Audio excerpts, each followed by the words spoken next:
ஓம் சக்தி அங்காளம்மா, ஓம் சக்தி அங்காளம்மா, ஓம் சக்தி அங்காளம்மா.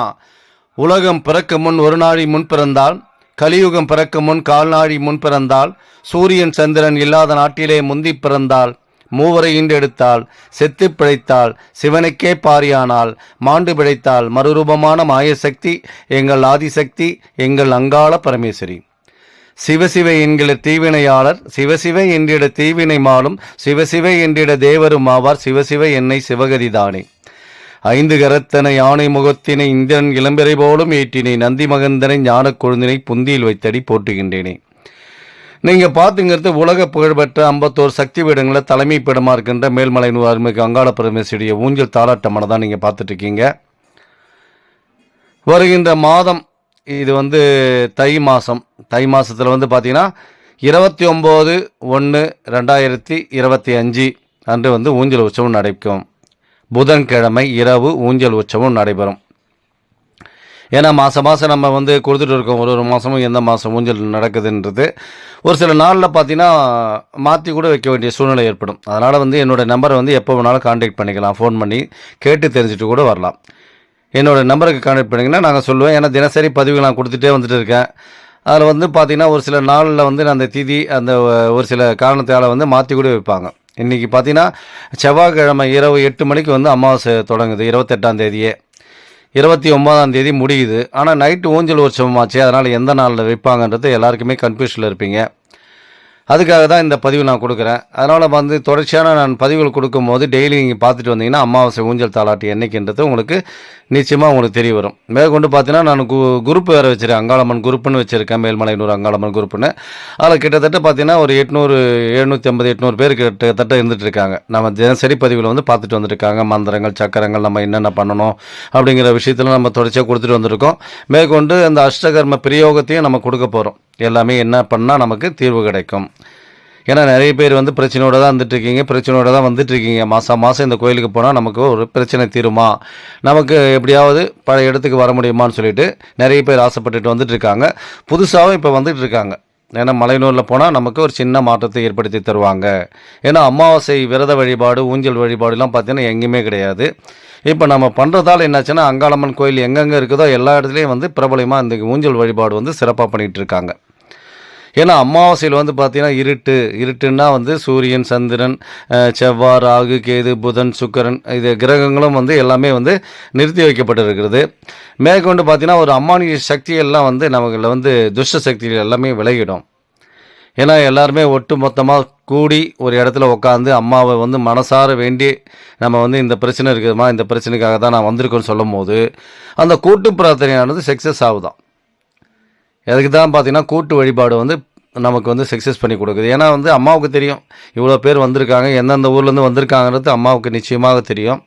அதனால் அவங்க நிச்சயமாக அந்த பலன் கொடுக்குற இடத்துல தான் அம்மா வந்துட்டுருக்காங்க. ஏன்னா ஆரம்ப காலத்திலே இந்த புத்தா வடிவெடுக்கும் போதே அவங்க சொல்லியிருக்காங்க, என்னை நோக்கி யார் யார் வராங்களோ அவங்களுக்கு அத்தனை பேருக்கும் நான் பிரச்சனைக்கு தீர்வு கொடுக்குற இடத்துல தான் நான் உட்காந்துட்ருக்கேன்.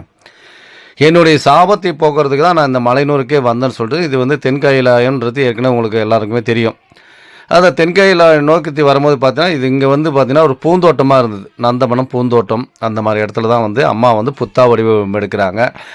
அப்போ என்ன ஆகுதுன்னா இந்த ராஜனுடைய பார்வைக்கு போகுது, இந்த நாட்டை ஆண்ட ராஜனுக்கு பார்வைக்கு போகுது. இங்கே ஒரு புத்து வடிவம் எடுத்திருக்கு, என்னென்ன தெரியலன்னு சொல்லும் போது காவலாளிகள் சொல்லும் போது அதை இடித்து எடுத்துருங்க, புத்து இருக்கக்கூடாதுன்னு சொல்லிட்டு இடிக்க சொல்லிவிடுவாங்க. இடிக்கும் போது என்ன ஆகுனா கொஞ்சம் கொஞ்சமாக புத்து வளர ஆரம்பிக்கும். அவங்க இடிக்க வந்தவங்க மொத்த பேரும் பயந்துட்டு போயிட்டு ராஜா கிட்ட சொல்கிறாங்க, இது மாதிரிங்க நாங்கள் இடிக்க புத்தானது வளர்ந்துக்கிட்டு இருக்கு, என்னென்ன தெரியல அப்படின்னு சொல்லும் போது என்ன ஆகுதுன்னா அவருடைய கனவுலே ராஜாவுடைய கனவுல வருது, நான் இந்த மாதிரி வந்திருக்கிறேன், என்னுடைய கஷ்டத்தை தீர்க்கிறதுக்காகவும் நான் இந்த சரஸ்வதி சாபம் விட்டதால் நான் கிளை வடிவமாக கோர வடிவமாக இந்த இடத்துக்கு வந்திருக்கிறேன். அதனால் என்னுடைய சாபத்தை நீக்குவதற்காகவும் மேற்கொண்டு நீங்கள் வருகின்ற பக்தர்கள் என்னை நோக்கி வர்றவங்க அத்தனை பேருக்குமே நான் ஒரு நிம்மதியான வாழ்வு கொடுக்கலான்னு இருக்கிறேன். அதனால் என்னை டிஸ்டர்ப் பண்ணாதீங்க, தொந்தரவு பண்ணாதீங்க, எனக்கு 4 கால் மண்டபம் நீங்கள் கட்டுங்கன்னு சொல்லிட்டு ராஜனுடைய கனவுல தோன்றி அவங்க சொல்கிறாங்க. அதுக்கப்புறம் தான் ராஜா என்ன பண்ணுறா, 4 கால் மண்டபம் கட்டி அதுக்கு என்ன செய்யணுமோ அதை அத்தனை பூஜைகளும் செய்கிறாங்க. அதுக்குன்னு தனியாகவே அந்த பூந்தோட்டத்தை ஒதுக்கி கொடுத்துட்டான் இந்த ராஜன். அதுக்கப்புறம் தான் அம்மா பின்னாடி சுயம்பு வடிவமாக தான் இருக்கிறாங்க அம்மா ஏன்னா இந்த கோயில் வளர்ச்சியானது எப்போ என்னன்றது யாருக்கும் தெரியாது. இப்போ சமீப காலமாக தான் ஒரு 50-60 வருஷத்தில் வந்து இந்த அளவுக்கு பிரபலமாக இருக்கிறாங்க அம்மா வந்து.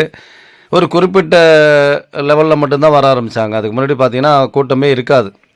ஏன்னா குறிப்பிட்ட செஞ்சி, விழுப்புரம், திருவண்ணாமலை, சென்னை ஒரு முக்கியமான அதுவும் இல்லாத பார்த்தீங்கன்னா இவங்க இந்த வந்து குலதெய்வமாக இருக்கும். அம்மா வந்து நிறைய பேருக்கு குலதெய்வமாக இருக்கிறாங்க. அவங்களாம் வருவாங்க. அவங்க கிராண்டாக வந்து செஞ்சுட்டு போவாங்க. இதுதான் வந்து அதுக்கு முன்னாடி பார்த்தீங்கன்னா திருவிழா நடத்தும் போதே பார்த்தீங்கன்னா டிராக்டர் தான் வரும். டிராக்டர், மாட்டு வண்டி இந்த 10 நாள் வந்து திருவிழா நடத்திட்டு போவாங்க. அதுமாரி வெளியிலேருந்து வருவாங்க. கிராமத்து ஜனங்கள்லாம் வரும். அந்தளவுக்கு திருவிழா நடத்திட்டு இருந்தோம். இப்போ வந்து எல்லாருக்குமே வந்த அத்தனை பேருக்குமே அம்மாவை வந்து காட்சி கொடுத்து நிறைய விஷயத்தை வந்து மாற்றி கொடுத்துருக்காங்க. அதனால தான் இந்த இடத்த நோக்கி வந்தபடியே இருந்துகிட்ருக்காங்க. புதுசாக நானும் நிறைய பேர் பார்த்துட்ருக்கேன். பார்த்தீங்கன்னா இந்த வராதவங்களே இருக்கிறதுக்கு வாய்ப்பு இல்லை. இன்றைக்கி வந்து அம்மா வந்து அந்த அளவுக்கு அவங்களுக்கு தெரியுது எல்லாருக்குமே வரவங்களுக்கு. அதனால தான் வந்து பல பேர் பல இடத்துலேருந்து வந்துட்டுருக்காங்க. எந்தெந்த ஊருன்னு யாராலையும் சொல்ல முடியாது. சென்னை, கோயம்புத்தூர், பெங்களூரு, எல்லா இடமும் விழுப்புரம், இந்த பக்கம் பார்த்தீங்கன்னா வேலூர், காஞ்சிபுரம் எல்லா ஊர்லேருந்து இப்போ வந்துட்டுருக்காங்க. அதுவும் கோயில் பூசாரிகள் நிறைய வந்து இந்த மந்திரம், மாந்திரிகம் இந்த மாதிரி வேலைக்கெல்லாம் வந்து இந்த இடம் வந்து உகந்ததாக இருக்குதுன்னு சொல்லிட்டு தேடி கிளம்பி வந்துட்டுருக்காங்க. ஒரு பரிகாரம் பண்ணாலும் இந்த இடத்துல தீர்வு கிடைச்சுன்றது எல்லாருக்குமே தெரியும். ஏன்னா சுடுகாட்டு எல்லையில் தான் அம்மா உட்காந்துருக்காங்க. அந்த எல்லையிலே சுடுகாடுன்றதால சுடுகாட்டத்தில் இந்த மந்திரம், மாந்திரிகம் எல்லாமே வேலை செய்யும். ஆனால் நல்லதுக்கு மட்டுமே பயன்படுத்துங்க. கெட்டதுக்காக பயன்படுத்தும் போது இந்த அம்மா வந்து அழிச்சிருவாங்க. கெட்டதுக்கு யார் யூஸ் பண்ணுறாங்களோ அவங்கள அத்தனை பேருமே அழிக்கக்கூடிய இடத்துல தான் அம்மா வந்துட்டுருக்காங்க. ஏன்னா இந்த இடத்துல வந்து ஏன்னா பல இடத்துல அவங்க வந்து கஷ்டப்பட்டு நானும் நிறைய பேர் பார்த்துட்ருக்கேன். 5 வருஷம் 10 வருஷம் அமானுஷ்ய சக்தியால் பாதிக்கப்பட்டு அங்கங்கே போகாத இடம் இல்லை சார் சொல்கிறாங்க. எல்லாத்தையும் கேரளாவிலேருந்து நாங்கள் மலையாளத்துலேருந்து எல்லா இடத்துக்கும் போய் பார்த்துட்டோம். இந்து, கிறிஸ்டின், முஸ்லீம் எல்லா இடத்துக்கும் ஊராக சுற்றாத ஊரே கிடையாது. இந்த பாதிப்புலேருந்து நாங்கள் விடுதலை ஆகலை. நைட் அண்டே தூங்காமல் ரொம்ப கஷ்டப்பட்டுக்கிட்டு வேதனைக்குள் உள்ளாகி எவ்வளோ பேர் கஷ்டப்படுறாங்க. அதனால் இந்த இடத்துல வந்தால் நிச்சயமாக தீர்வு கிடைக்குன்றதுக்காக தான் வந்துட்டுருக்காங்க. நீங்கள் பார்த்துக்கிறது ஏரிக்கரை ஓரத்தில் இருக்கிற துர்கை அம்மனை தான் காமிச்சிட்ருக்கேன். நிறைய பேர் வரீங்க, அமாவாசைக்கு வரவங்க வந்து இந்த துர்கை அம்மாவையும் போய் பாருங்கள். ஏன்னா அம்மாவுக்கு எந்த அளவுக்கு பவர் இருக்கோ அதே பவர் இந்த அம்மாவுக்கு இருக்கும். இதனுடைய கோயிலுடைய வடிவமைப்பு பார்த்தீங்கன்னா மேலே வந்து கூரையே இருக்காது, தளங்கள் எதுவுமே போட்டிருக்காது. இந்த கோயிலுடைய வடிவமைப்பு அப்படி தான் இருக்கும். வெயில் காஞ்சாலும் மழை பெஞ்சாலும் இந்த அம்மாவுக்கு வந்து நினைகிற மாதிரியே இருக்கும். இப்போயே வந்து எவ்வளோ வளர்ச்சி ஆகிடுச்சு. இன்றைக்கி வந்து நிறைய பேர் வந்து கட்டுறதுக்கு ரெடியாகவே இருக்கிறாங்க. அம்மாவுக்கு என்ன சொல்லுங்கள், நாங்கள் செய்கிறோங்க, கட்டுங்கன்றாங்க. ஆனால் வந்து ஆதி காலத்துலேருந்து இந்த கோயிலாக இருந்ததால் வந்து யாரும் கட்ட வேணான்னு சொல்லியாச்சு. இதுதான் நான் காமிச்சிருக்கேன். துர்கை அம்மன் கோயில் வந்து இங்கே வர்றவங்க, மலையனூர் வர்றவங்க, அம்பாவை தரிசிக்கிறவங்க அத்தனை பேருமே அந்த இடத்துக்கு போயிட்டு வாங்க. ஏன்னா இரவு நேரத்தில் தான் 11 மணிலேருந்து 12 மணிக்குள்ளே தான் ஊஞ்சல் தாலாட்டு நடக்கும். அதனால் காலையில் வந்தீங்கன்னா அப்படியே பெறாக்கா போயிட்டு உட்காந்து உங்கள் குறைகள் சொல்லி அழுவலாம். அந்த வெளியில் உட்காந்து அந்த இடத்துல அம்மாவை நினச்சிக்கிட்டு எலுமிச்சம்பழம் தீபம் போடலாம். தீபம் போட்டுட்டு, அம்மா இந்தமாரி நான் பிரச்சனையோடு தான் வந்திருக்கேன், இந்த கஷ்டங்களை எனக்கு தீர்த்து கொடு அப்படின்னு நம்ம சொல்லி வேண்டிட்டு வரலாம். ஏன்னா அங்காளம்மனுக்கு நிகரானவங்க தான் துர்கை அம்மாவும். ஏன்னா அந்த அம்மாவை தான் இந்த ஏரிக்கரை ஓரத்தில் வரும்போது தான் இந்த துர்கை அம்மாவும் அந்த இடத்துல இருக்கும். பார்த்திங்கன்னா ஏரிக்கரை மேலே வந்து பாவாடராயன் அம்மாவனுடைய காவல் தெய்வமான பாவாடராயனும் இருக்குது. எங்களுடைய குலதெய்வமும் அதுதான். நாங்கள் குலதெய்வம் கோயிலுக்கு போனோம்னா அந்த பாவாடராயன் கோயிலுக்கு தான் போயிட்டு வருவோம். அந்த மாதிரி ஒரு சில ஐதீகம் இருக்குது இந்த இடத்துக்குன்னு வந்து. ஏன்னா இந்த ஆதி காலத்து கோயிலெலாம் பார்த்திங்கன்னா எந்த டைமில் உருவாச்சுன்னு யாருக்கும் தெரியாது. நாங்கள் ஏதோ எங்கள் பாட்டன், முப்பாட்டன், பூட்டெல்லாம் சொல்லுவாங்க இல்லையா, அவங்க காலத்துலேருந்து நாங்கள் இதை பயன்படுத்தி வந்துட்டுருக்கோம். அதனால் எங்களுக்கே தெரியாது இதனுடைய சரித்திரம் என்ன, புராணம் என்ன, எப்போ இது ஆரம்பிச்சிது, எப்போ கும்பாபிஷேகம் பண்ணாங்க, எதுவுமே தெரியாது. இப்போ சமீப காலமாக தான் நாங்கள் வந்து எல்லாத்தையுமே வந்து கும்பாபிஷேகம் பண்ணி அதுக்கு தேவையானது எப்பயுமே பூஜை முறைகள் பண்ணுறதெல்லாம் வழக்கமாக பண்ணிக்கிட்டு இருக்கோம். அதுவும் இல்லாத பார்த்தீங்கன்னா வருஷத்துக்கு ஒரு தடவை அந்த திருவிழா காலங்களில் பார்த்தீங்கன்னா கும்பாபிஷேகம் நடக்கிற மாரி தான். ஏன்னா 13 நாள் தேர் திருவிழா வந்து அவ்வளோ அமக்கலமாக இருக்கும். ஒவ்வொரு நாள் திருவிழாவும் அவ்வளோ பிரபலமாக பண்ணிக்கிட்டு இருக்கோம். ஒயிட் வாஷு, பெயிண்டிங் வந்து ஒரு கோயிலை புதுப்பிச்சு எந்த அளவுக்கு பண்ணுவாங்களோ அந்த மாதிரியே இருக்கும். ஏன்னு கேட்டிங்கன்னா இங்கே பல பேர் குறைகள் வந்து நிறைய பதிவுகள் பண்ணிட்டு வராங்க. அந்த பதிவுகள்லாம் வந்து அம்மா வந்து திருப்தியான சந்தோஷம் பண்ணோன்னா அந்த பதிவுகளை அத்தனையுமே கலைச்சிட்டு நாங்கள் புதுசாக பெயிண்டிங் அடித்து அத்தனையுமே அம்மாவுக்காக செலவு பண்ணி அவ்வளோ பிரம்மாண்டமாக செய்கிறோம். கிட்டத்தட்ட பார்த்திங்கன்னா எங்களுக்கு இந்த திருவிழாவுக்கே இந்த 13 நாள் தேர் திருவிழாவுக்கு கிட்டத்தட்ட பார்த்திங்கன்னா எங்களுக்கு ஒரு 50 லட்சம் 1 கோடி ரூபா வரைக்கும் செலவாகுது. அவ்வளோ செலவு பண்ணி தான் அங்கே ரெண்டாக செய்கிறோம். ஏன்னா அம்மா வந்து பல பேர் வந்து கொடுத்துட்டு போகிறாங்க. அம்மாவுக்கு வந்து என்னைக்கு கொடுக்கறது ரெடியாக இருக்கிறாங்க. இந்த 13 நாள் திருவிழா வந்து ஒரு நபரும் எடுத்து செஞ்சிட்ருக்காங்க. உபயதாரர்கள் அவ்வளோ பேர். நாங்களாம் வந்து தேடி போன காலங்கள்லாம் இருந்தது. ஒரு காலத்தில் பார்த்தீங்கன்னா இந்த கோயிலே வந்து கும்பாபிஷேகம் பண்ணணுன்னா வெளியிலேருந்து தான் வருவாங்க. அதாவது பார்த்தீங்கன்னா கொடுங்குப்பம், தாயனூர், இங்கே மலைக்காரர்கள், இங்கே இருக்கிற ஒரு பண்ணைத்தாரர்கள், கவுண்டர் இருக்கிறாங்க, நைனார் இருக்கிறாங்க. இவங்கெல்லாம் செலவு பண்ணி தான் அந்த கோயில் திருவிழாவே நடத்துவாங்க. அதான் நான் ஏரி தான் காமிச்சிட்ருக்கேன். இந்த ஏரி தான் அந்த சாபம், இந்த மரமே வரக்கூடாதுன்னு சொல்லிட்டு அம்மா சாபம் விட்டதால் இந்த ஏரியிலே வந்து எந்த மரங்களும் முளையாது. நீங்கள் பார்க்கலாம், ஏரி சுற்றி வரும்போது, கோயிலை சுற்றி வரும்போது பார்க்கலாம். அதுதான் நான் காமிச்சிருக்கேன். ஏரி சுற்றி காமிச்சிருக்கேன் பாருங்கள். எல்லா ஊர்லேயும் வந்து காட்டு வேலி இந்த மாதிரி மரங்கள் எதனா சுற்றி அடர்ந்த இது இருக்கும். நாங்களும் மரம் வச்சு பார்த்தோம், மரமும் முளையல. என்னென்னோ இது அப்படியே நேராக போனீங்கன்னா கோயிலுக்கே நேராக போயிடலாம். அதான் நான் காமிச்சிருக்கேன். அங்கேருந்து வரும்போது கோயிலேருந்து நேராகவே இந்த துர்கை அம்மன் கோயிலுக்கும் வரலாம். துர்கை அம்மனை வணங்கினால் வந்து நல்ல சிறப்பாக இருக்கும். ஏன்னா அங்காளம்மனுக்கு எந்த அளவுக்கு நாங்கள் மரியாதை கொடுத்துருக்கோமோ அதே அம்மாவை தான் துர்கை அம்மனுக்கும் மரியாதை கொடுத்துருக்கோம். அதனால் வர்றவங்க அத்தனை பேரும் அங்கே வர்றவங்க அம்பாவளையும் சந்திச்சுட்டு அதுக்கப்புறம் நீங்கள் போகலாம். ஏன் சொல்கிறேன்னு சொன்னால், கஷ்டங்கள் எந்த இடத்தையாவது தீரணும். அதுக்காக தான் நம்ம வந்துட்டுருக்கோம். உட்காந்து குறைகள் சொல்லணும், அதுக்கு நேரம் இல்லை. இன்றைக்கி வரவங்களாம் நிறைய பேர் பார்த்துட்டு அப்படியே ஓடிடுறாங்க. அந்த மாதிரி பண்ணாதீங்க. மேக்ஸிமம் வந்து ஊஞ்சல் உற்சவம் தாலாட்டை பார்க்குற வரைக்குமாவது உட்காந்து அம்மாவை வந்து தியானிங்க. அந்த ஒரு நாளாவது அம்மாவுக்காக நீங்கள் வந்து லீவ் விடணும். ஏன்னா நிறைய பேர் லீவ் போட்டு தான் வருவீங்க, வேலைகள்லாம் விட்டுட்டுலாம் வருவீங்க. இந்த இடத்துக்கு போனால் தீர்வு கிடைக்குமான்னு சொல்லிட்டு பார்த்தீங்கன்னா, அங்கேருந்து வரும்போது ஒரு நாள் ஃபுல்லாகவே அம்மாவுக்காக செலவு பண்ணுற மாதிரி வாங்க, உட்காந்து தியானம் பண்ணுங்கள். ஏன்னா இந்த ஒரு சக்தி புறப்படத்தில் வந்து முதன்மையான சக்தி பீடமாக இருக்குது. நம்ம உட்காந்து நம்மளுடைய பிரச்சனையை சொல்லும் போது நிச்சயமாக அதுக்கு தீர்வு கிடைக்கும். அதனால் என்னுடைய நம்பருக்கு எப்போ வேணாலும் கேட்டுக்கலாம். ஜாதகமாக இருக்கட்டும், ஜோதிடமாக இருக்கட்டும், இல்லை திருமண தடையாக இருக்கட்டும், குழந்தை பாக்கியமாக இருக்கட்டும், எல்லாத்துக்குமே அம்மா எனக்கு கொடுத்த விஷயத்தை நம்ம சொல்கிறேன். அதை நீங்கள் பயன்படுத்திக்கலாம். சோழி பிரசன்னம், வெற்றிலை பிரசன்னம், ஜாமக்கோல் பிரசன்னம், அப்படி பல வகையான அம்மா வந்து எனக்கு பல விதையை எனக்கு கற்றுக் கொடுத்துருக்காங்க. அத்தனை விதைகளும் உங்களுக்காக நிச்சயமாக பயன்படுத்த போகிறேன். இது வந்து பார்த்திங்கன்னா சுடுகாடு சொன்னேன். இந்த இடத்துல தான் வந்து மயான கொள்ள வர்றது எல்லாமே ஒரு அமானுஷ்ய சக்தியால் பாதிக்கப்பட்டவங்க அத்தனை பேருமே இங்கே உட்கார வச்சு தான் நாங்கள் பூஜைகள் பண்ணுறோம். அதான் நீங்கள் பார்த்துருக்கீங்க. சக்கரங்கள் போட்டுட்ருக்கோம். சக்கரம் போட்டு உட்கார வச்சு இங்கே தான் வந்து பேய் ஓட்டுறதுலேருந்து, கழிப்பு எடுக்கிறதுலேருந்து, ஏவல், செய்வினை கோளாறு எல்லாத்தையுமே பண்ணிக்கிட்டு இருக்கோம். அதனால் இங்கே வர்றவங்க என்ன பண்ணணும்னா வந்து பம்பக்காரங்க யாருங்க, உள்ளூர்காரங்க யாருங்க, யார்கிட்ட கொடுத்தா நம்ம முறையாக நம்மளுடைய பிரச்சனை தேருன்னு நினச்சிட்டு அவங்கள கேட்டுட்டு வாங்க. நம்பரை கான்டாக்ட் பண்ணுங்கள். ஏன்னா இங்கே தொழில் செய்கிறவங்க 3-4 பேர் இருக்கிறோம். நாங்கள்லாம் வந்து முறையாக ஆதி காலத்துலேருந்து இந்த பயன்படுத்திகிட்டு இருக்கோம். பம்பு உடுக்க வச்சு வாத்தியக்கருவிகளோடு சேர்த்து இந்த கோயிலுடைய பூசாரிகளாகவும் இருந்துகிட்ருக்கோம். அதனால் எங்கள் கிட்ட கேட்டுட்டு நீங்கள் பதிவு பண்ணிவிட்டு அதுக்கப்புறம் நீங்கள் வந்து பரிகாரம் பண்ணிக்கலாம். வெளி நபர்கள்லாம் வருவாங்க. இந்த கோயிலுக்கு வந்து பல சாமியார்கள் வராங்க. அதனால் வந்து யாரையும் நாங்கள் வர வேணாம்னு சொல்ல முடியாது. ஏன்னா கெட்ட சக்தி நம்மளை விட்டு போகுமான்னு ஆட்டி படைக்கிற கெட்ட சக்தி போகணுன்னா இந்த இடத்துக்கு வருவாங்கன்றதுக்காக அவங்களே அவங்க ஊர்லேருந்து எடுத்துகிட்டு வருவாங்க, இட்டுட்டு வருவாங்க. நபர்கள்லாம் இட்டுன்னு வந்து உட்கார வச்சு சக்கரம் போட்டு அதுக்கு உண்டான பூஜை முறைகள்லாம் பண்ணி அந்த பேய் ஓட்டத்துலேருந்து, ஏவல், செய்வினை கோளாறுலேருந்து பாதிக்கப்பட்டவங்கலேருந்து ரிலீஃப் பண்ணி கொடுப்பாங்க.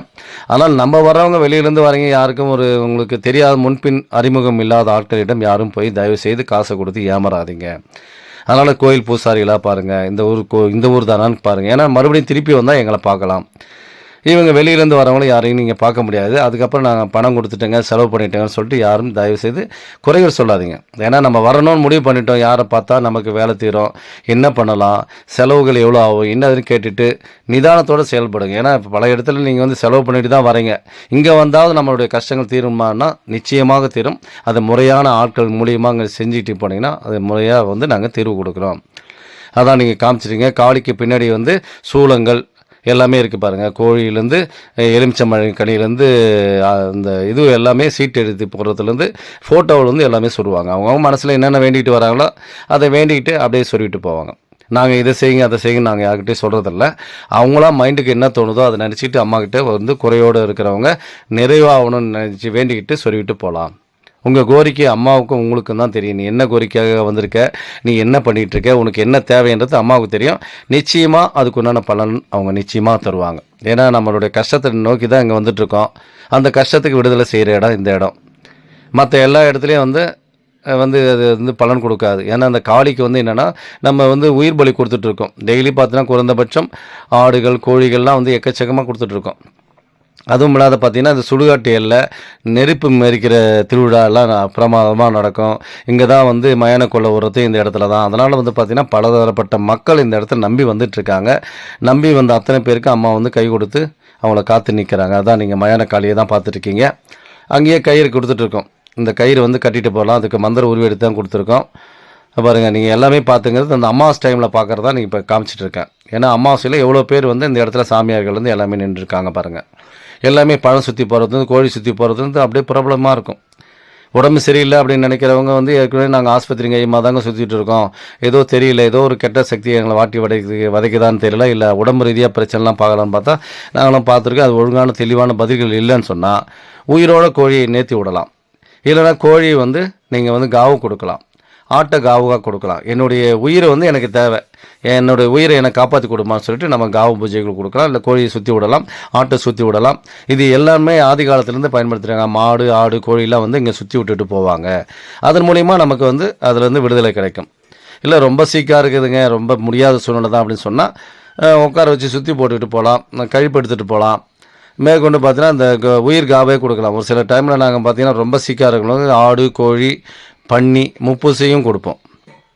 முப்பூசி காவும் எடுத்துக்கிட்டு அதுக்கப்புறம் வந்து அவங்களுக்கு வந்து விடுதலை பண்ணுறாங்க. ஏன்னா ஆஸ்பத்திரிங்க நீங்கள் நிறைய செலவு பண்ணிவிட்டு சுற்றிட்டு வந்துட்டு, அதனால் வந்து மலையினருக்கு போனாவது நமக்கு மாற்றம் தெரியுமான்னு நினச்சிக்கிட்டு தான் வந்துட்டுருக்காங்க. அதனால் சும்மா வராதிங்க, ஏதோ ஒரு நேர்த்திக்கடன் வச்சுக்கிட்டு வாங்க. அம்மாக்கிட்ட வந்தோமா இதுமாரி நேர்த்திக்கடன் வச்சுருக்கிறேன், எனக்கு ஒரு அது குறையாக இருக்குது, அது குறைய சரி பண்ணி கொடுன்னு சொல்லிட்டு நீங்கள் ஒரு நேர்த்திக்கடன் வச்சுக்கலாம். நீங்கள் பணம் இருக்கிறவங்க பண ரீதியாக அந்த கோயிலுக்கு வந்து நன்கொடை கொடுக்கலாம். இல்லை சார் என்கிட்ட பணம்லாம் இல்லைன்னு சொன்னால் உடல் ரீதியாக வருத்தக்கூடிய என்னென்ன விஷயங்கள் இருக்குதோ அதை எல்லாமே செய்யலாம். ஏன்னா மனம் வருத்தணும், உடல் வருத்தணும், இது ரெண்டுமே வருத்தும் போது தான் நமக்கு நல்ல அந்த கேட்க வேண்டிய இது வந்து நமக்கு கிடைச்சிடும்.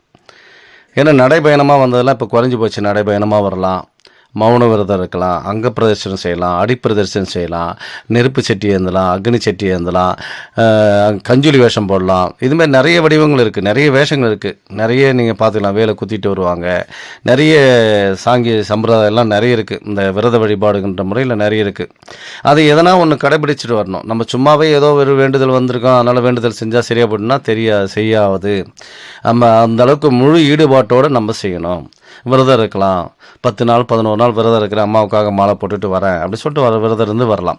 இதுமாரி பல இது இருக்குது. அன்னதானங்கள் போடலாம், நேர்த்திக்கடன் நிறைய இருக்குது. அதனால் நம்மளால் முடிஞ்சது என்ன செய்ய முடியுமோ அதை ஒரு சொல்லிவிட்டு அதுக்கப்புறம் உங்களுடைய பிரச்சனையை வைக்கணும்.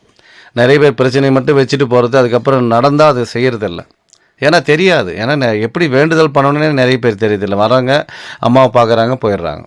பிரச்சனையை உட்காந்து கூட சொல்கிறதுக்கு டைம் இல்லை. அப்படியே அதுக்கு முன்னாடி பார்த்தீங்கன்னா கோயிலை சுற்றி வந்து ஒரு இடத்துல உட்காந்து அம்மாவுடைய குறையை சொல்லிவிட்டு அதுக்கப்புறம் தான் ஏஞ்சிருப்பாங்க. இந்த ஏஞ்சிருக்கிற பழக்கமே அதனால தான் வந்தது. அதுதான் பார்த்தீங்கன்னா ஒரு சிலர்லாம் பார்த்தீங்கன்னா கோயிலை சுற்றிட்டு வரும்போது கொஞ்ச நேரம் உட்காந்து ஏஞ்சி போகலாமே அப்படின்னு சொல்லிட்டு உட்காருவாங்க. ஆனால் ஏன் உட்காராங்கன்னா இந்தமாதிரி குறைகள் சொல்கிறதுக்கு தான். அம்மா நான் வந்திருக்கிறேம்மா, என்னுடைய பிரச்சனையை சொல்கிறதுக்கு தான் வந்திருக்கேன்னு சொல்லிட்டு அதுக்கப்புறம் நம்மளுடைய பிரச்சனையை சொல்லி கொஞ்சம் நேரமாவது அழுது கண்ணீர் விட்டுட்டு அதுக்கப்புறம் தான் எழுந்து நம்ம போகணும். நிறைய பேர் தெரியறதில்லை, ஏதோ பிறக்கா வந்துட்டு சாமி தரிசனம் அப்படியே சுற்றி பார்த்துட்டு ஒரு சிலர் பார்த்தீங்கன்னா கூட்டம் அதிகமாகுதுன்னு போயிடுவாங்க.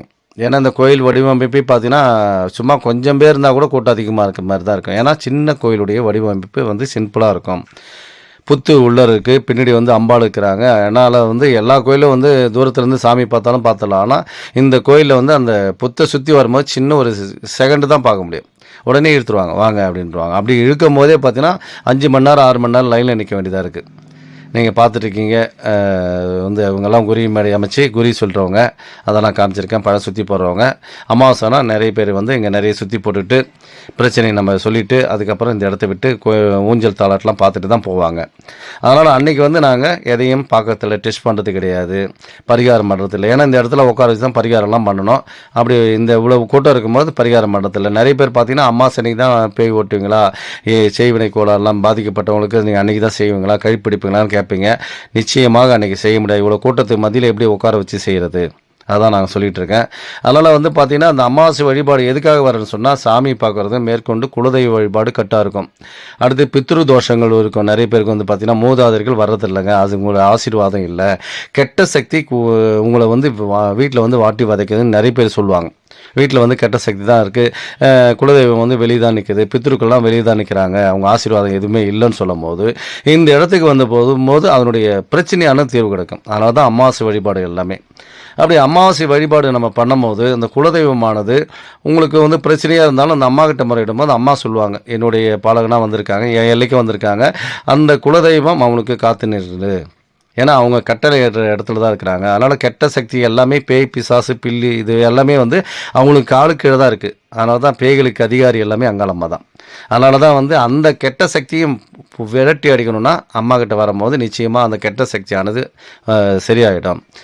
மேற்கொண்டு பார்த்திங்கன்னா மூதாதையர்கள் ஆசீர்வாதம். ஏன்னா மூதாதையர்கள் ஆசீர்வாதம் வந்து நமக்கு வந்து இல்லாமல் இருந்தாலும் அதையும் மாற்றி அமைக்கக்கூடிய இடத்துல அம்மா வந்துட்டுருக்காங்க. அந்த மூதாதையர்கள் நினச்சி என்ன பண்ணலாம்னா இங்கே வந்தீங்கன்னா ஒரு 10 பேருக்கு அன்னதானங்கள் வாங்கி கொடுத்துட்டு போகலாம். அது ஒரு முறையாக வச்சுங்க, பயன்படுத்துங்க. வயசானவங்க, அதாவது அந்த வயசு உள்ள ஆட்கள் உங்களுக்கு தெரியும், அப்பாவாக இருந்தால் அப்பா, தாத்தாவாக இருந்தால் தாத்தா, சித்தப்பாவாக இருந்தால் சித்தப்பா, அந்த வீட்டில் இருந்த போன ஆத்மாக்கள் என்ன மாதிரி வடிவத்தில் இருந்தாங்களோ அதேமாரி நபர்களை பார்த்து நீங்கள் கொடுங்க. நீங்கள் தேடி போய் கொடுக்கும்போது நமக்கு தான் தராங்கன்னு சொல்லிட்டு அந்த பித்திருக்களுக்கு தெரியும். அதுக்காக தான் இந்த அமாவாசை விரத வழிபாடெல்லாம் நம்ம கடைபிடிச்சிட்டு இருக்கோம். அதனால் அமாவாசை அன்னைக்கு வந்தீங்கன்னா நம்மள்ட்ட பிரசாத கடையை நம்மள்ட்ட தான் வச்சுருக்கிறோம். ஒரு 50 ரூபா கொடுத்தீங்கன்னா போதும். சாப்பாடு, அவங்களுக்கு தண்ணி, இந்த எள்ளு உருண்டை இது எல்லாமே சேர்த்து தான் கொடுக்கணும். ஏன்னா ஒரு பிண்டம் கொடுக்குற மாதிரி தான். அமாவாசைக்கு வந்து பிண்டம் கொடுப்பாங்க. அதுவும் இல்லாத தை மாதம் இது வந்து பித்திருக்காகவே செய்ய வேண்டிய கடமை ஒன்று இருக்குது. வருஷத்தில் ஒரு நாளாவது செய்யணும் அப்படின்னு போது செய்வாங்க. அதனால் மாதம் மாதம் நம்ம செஞ்சோம்னா அவங்கள நினச்சிட்டு தான் இருக்கோம் அப்படின்னு நம்ம சொல்லலாம். ஏன்னா நிறைய பேர் என்னென்னா அந்த அமாவாசை டைமில் தான் அந்த ஆத்மாக்கள், இறந்த ஆத்மாக்கள் நம்ம வீட்டை வாசப்படில் நிற்பாங்க.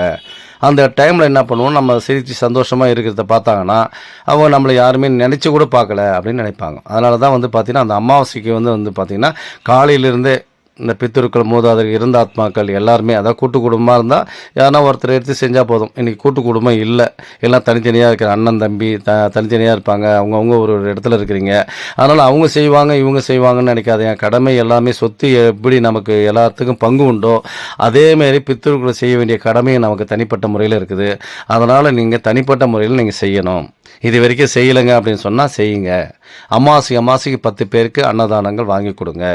ஏழை எளியோருக்கு வாங்கி கொடுங்க. வாங்கி கொடுக்கும் போது அவங்களுடைய ஆசீர்வாதம் நிச்சயமாக கிடைக்கும். அதே மாதிரி குலதெய்வ கோயிலுக்கு நீங்கள் நிச்சயமாக மாதம் அதாவது பார்த்தீங்கன்னா பௌர்ணமி டைமில் போங்க. இல்லை மற்ற நாள் என்றைக்கு போனாலும் சரி, அந்த வெல்லம் வாங்கி கொடுக்குற பழக்கத்தை வச்சுங்க. வெல்லத்தை வந்து அங்கே வந்து சமையல் கூடமாக இருந்தால் வெல்லம் வாங்கி ஒரு 1/2 கிலோ, 1 கிலோ, 2 கிலோ உங்களால் முடிஞ்சது எவ்வளோ வேணாலும் வாங்கி கொடுக்கலாம். அங்கே நீரோடை இருந்தால் நீரோடையில் போடலாம். குளம் இருந்தால் போடலாம். இல்லைனா வந்து நீங்களே சமைச்சு அந்த வெண்பொங்கல் சொல்லுவாங்க, அதுமாரி சமைச்சு நம்ம கொடுக்கலாம். இதுமாதிரி செய்யும் போது நம்மளுடைய அந்த குலதெய்வ அருளானது நிச்சயமாக நம்ம இடத்துல கிடைக்கும். அதனால் நானே நிறைய பேர் சொல்லுவேன், சார் உங்களுக்கு பிரச்சனையாக இருக்குதா, அந்த குலதெய்வ கோயிலுக்கு போங்க, வெள்ளத்தை வந்து சூரியன் நமஸ்காரம் பண்ணணும். கிழக்கு நோக்கி சூரியனை பார்த்து சூரியனை நமஸ்காரம் தகப்பனே எனக்கு இந்த மாதிரி பிரச்சனைக்கு எனக்கு, அதனால் குலதெய்வமும் எங்கள் வீட்டில் இல்லைன்னு சொல்கிறாங்க. அந்த குலதெய்வத்தை அருளும் எனக்கு கிடைக்கணும். எனக்கு வந்து பிரச்சனை, திருமண தடையாக இருக்கட்டும், குழந்தைய பாக்கியமான கண்ணீர் விட்டு அழுவணும். அழுதுட்டு, அதாவது நீங்கள் எப்படி பண்ணணும்னா முறையான அந்த குலதெய்வத்துக்கு முறையாக என்ன செய்வாங்களோ, பலி கொடுக்குற பூஜை இருந்தால் பூஜைகள் எல்லாமே முடிச்சிடணும். முடிச்சுட்டு கடைசியாக உட்காந்து அழுதுட்டு அதுக்கப்புறம் அந்த வெள்ளத்தை வந்து சூரிய நமஸ்காரம் பண்ணி நீரோடையில் போடணும். குளத்தில் போடலாம், நீரோடையில் போடலாம். சில சமய கூடமாக இருந்தால் சமய கூடத்தில் கொடுத்துட்டு போகலாம். இது ஐதீகமாக வச்சுங்க. கிரகத்துக்கு உண்டான தோஷங்கள் இருந்தால் அந்தந்த கிரகத்துக்கு உண்டான பொருள் இருக்குது. அதாவது துவரை, உளுந்து, கொள்ளுன்னு சொல்லுவாங்க. ஒவ்வொருத்துக்கும் வந்து சூரியனுக்கு வந்து கோதுமைன்னு சொல்லுவாங்க, சந்திரனுக்கு வந்து நெல்லுன்னு சொல்லுவாங்க. அந்தந்த கிரகத்துக்கு உண்டான நெல் அந்த மாதிரி நவதானியங்களும் நம்ம கொடுக்கலாம். இல்லை சார் எனக்கு எந்த கிரகங்கள்லேயும் பாதிக்கப்பட்டிருக்குன்னு தெரியலன்னு சொன்னால் நவதானியங்கள் கேளுங்க. கடையில் போய் கேட்டிங்கன்னா நவதானியம்னு கேட்டிங்கன்னா கொடுப்பாங்க. அதை தனித்தனியாக வாங்கி சமையல் கூடத்தில் கொடுத்துட்டு போங்க. 100 கிராம் வாங்கினா கூட போதும். அது ஏதோ ஒரு அந்த கிரகங்களால் பாதிப்பு ஏற்படுந்தால் அந்த பாதிப்புகள் அத்தனையுமே விடுதலை ஆகும். அதனால் சமயக்கூடத்தில் போயிட்டு நீங்கள் வந்து 100 கிராம் அப்படியே கொடுத்தீங்கன்னா, ஏன்னா மொத்தமாக கொடுத்தா இது எதுக்குமே யூஸ் இல்லாமல் போயிடும். நம்ம தனித்தனியாக கொடுத்தோன்னா அவங்களுக்கு வந்து சமைக்கிறதுக்கு பயன்படுத்திக்குவாங்க. அதனால் வந்து இந்த குலதெய்வ கோயிலுக்கு போகிறவங்க இதெல்லாம் பண்ணிட்டு வாங்க. நிச்சயமாக 3 மாதத்தில் ரிசல்ட் கிடைக்கும். ஒரு பௌர்ணமி போய் வந்தீங்கன்னா 3 பௌர்ணமி தொடர்ச்சியாக போயிட்டு வாங்க. அந்த குலதெய்வ கோயிலில் எனக்கு இந்த பிரச்சனை இருக்குதுன்னு சொல்லி பாருங்கள், நிச்சயமாக ரிலீஸ் பண்ணுவாங்க. ஏன்னா நான் நிறைய பேருக்கு திருமணம் ஆகாமல் இருக்குதுங்க, ரொம்ப கஷ்டமாகறங்கன்னு சொல்லுவாங்க. நான் 3 பௌர்ணமி போயிட்டு வாங்கன்னு சொல்லுவேன். 2 பௌர்ணமியில் அந்த திருமணம் வந்து தடையாக இருந்தது, விலை கொடுத்துட்டாங்க, நல்லா இருக்கிறாங்கன்னு சொல்கிறாங்க. நீங்கள் மயானக்காளி தான் பார்த்துட்ருக்கீங்க. இந்த மயானக்காளிக்கு தான் இவ்வளோ விசேஷம், திருவிழா எல்லாமே நடத்திட்டுருக்கோம். ஓம் காளி பகவதி பைரவி, என்னை எதிர்த்து வந்த எதையும் கட்டு, கடுகுமன பச்சையை கட்டு, மிருகத்தை கட்டு, ஓம் காளி ஓம் ருத்ரி ஓங்காரி ஆங்காரி ஆனங்களை கட்டினேன். சபையை கட்டு, சத்துரை கட்டு, எதிரியை கட்டு, எங்கேயும் கட்டு, சிங் வங் லங் லங், ஓம் சிவாய நம, ஓம் ஸ்ரீம் க்ளீம் ஓம் நம சிவாயா. இந்த சேனலுக்கு லைக் பண்ணாங்க லைக் பண்ணுங்கள், ஷேர் பண்ணுங்கள். நன்றி வணக்கம். மேல்மலையனூர் தலைமை பூசாரி பூபதி ராஜா. என்னோட நம்பர் எப்போ வேணாலும் கான்டாக்ட் பண்ணிக்கலாம். அமாவாசை, ஊஞ்சல் வழிபாடு, அபிஷேகம், அர்ச்சனை எல்லாத்துக்குமே பேய், பிசாசு, பில்லி, சூன்யம், ஏவல், செய்வனை கோளாறு, ஜோதிடம், திருமண தடை, புத்திரை பாக்கிய தடை, குழந்தை பாக்கியம் எல்லாத்துக்குமே என்னோட நம்பரை வந்து கான்டாக்ட் பண்ணலாம். எப்போ வேணாலும் ஃபோன் பண்ணி கேட்டுக்கலாம். அமாவாசை உங்களுக்கு டவுட்டாக இருந்தால் ஃபோன் பண்ணி எப்போ வேணாலும் பதிவு பண்ணிவிட்டு வாங்க, ஃபோன் பண்ணிவிட்டு வாங்க. எப்போ வந்தாலும் என்னை வந்து கான்டாக்ட் பண்ணலாம். நன்றி வணக்கம். மேல்மலையனூர் தலைமை பூசாரி பூபதி ராஜா. சப்ஸ்கிரைப் பண்ணாதவங்களாம் சப்ஸ்கிரைப் பண்ணிங்க, அப்போ தான் என்னோடய வீடியோ தொடர்ச்சியாக வந்துட்டுருக்கும். நன்றி வணக்கம். மேல்மலையனூர் தலைமை பூசாரி பூபதி ராஜா.